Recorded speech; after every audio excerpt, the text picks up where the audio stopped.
Bonjour les amis, comment allez-vous? Tout d'abord, soyez les bienvenus sur la chaîne Fabelec. Merci pour les nombreuses questions. Merci pour les messages bienveillants. Je les lis tous, hein. Donc voilà, je suis fort occupé, mais je les lis tous et ça fait vraiment chaud au cœur. Merci encore pour tous ces messages que vous me laissez. Et les questions que vous me posez notamment. Une question qui m'a été posée récemment. Donc c'est quelqu'un qui me dit, voilà, comment se fait-il que le câble du neutre au niveau de la section est plus gros que les autres câbles de phase qu'on retrouve par exemple dans les câbles d'alimentation sur le réseau électrique, les fameux stress basse tension. Il y a une raison à cela, parce que le câble du neutre n'est pas seulement, je veux dire, un câble destiné à distribuer le neutre, mais c'est un câble aussi qui permet, je vais dire, au câble d'être porté, donc autoportant.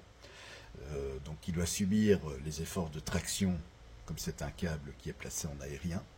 Donc c'est un câble non seulement qui est fait en aluminium, mais qui a également une âme en acier renforcée pour justement pouvoir tenir aux contraintes mécaniques. Contraintes par exemple quand il y a d'importantes chutes de neige, quand il y a du vent.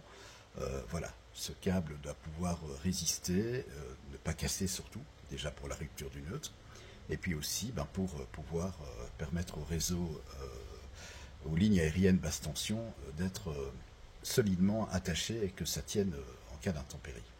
Voilà la raison pour laquelle ce câble du neutre a une section un peu plus importante et qu'il est différent des câbles de phase. Deuxième question aussi qu'on m'a posée, ça c'est une autre personne, qui me demande en fait sur plusieurs bâtiments, est-ce que l'on peut interconnecter les terres ensemble pour ne faire en fait qu'une sorte de grande boucle de terre avec tous ces bâtiments?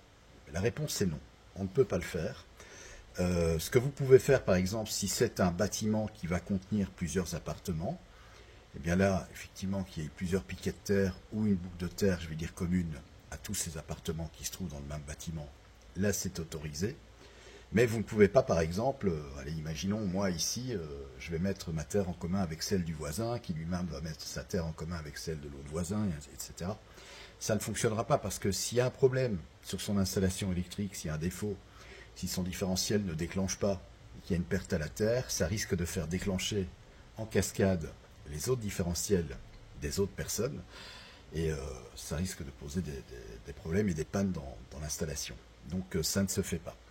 Ce qu'il faut faire, évidemment, si vous avez une mauvaise prise de terre parce que la nature du sol fait qu'elle oppose une trop grande résistance, il ne faut pas hésiter à enfoncer les piquets de terre bien loin dans la terre.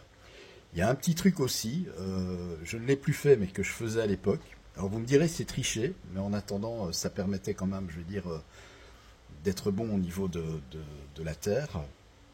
Et je l'ai fait quelques fois, c'est-à-dire que au niveau des piquets de terre, je jetais de l'eau légèrement bouillante, salée, donc de l'eau salée, sur le piquet de terre. Cette eau salée, donc par capillarité, je veux dire, pénétrait dans la terre et donc rentrait en contact avec le piquet de terre, ce qui faisait descendre la résistance de terre. Des fois, je faisais ça pour aller. Je vais dire, c'est vrai qu'au niveau des organismes qui viennent vérifier les installations et qui donnent je vais dire, les agrégations pour qu'on puisse ensuite les raccorder au réseau électrique, des fois pour 1 ohm ou 2 ohms, ils vont pinailler et ils vont refuser l'installation. Donc des fois, je vais dire, j'étais à 1 ohm ou 2 ohms près, pas bon. Donc je versais de l'eau salée et avec ça, en fait, la résistance de terre chutait et on était bon. Voilà, ça c'est les petits trucs d'électricien qu'on avait à l'époque qui fonctionnaient plutôt pas mal. Mais pour répondre à ta question, non, on ne peut pas faire des interconnexions entre plusieurs bâtiments au niveau des prises de terre.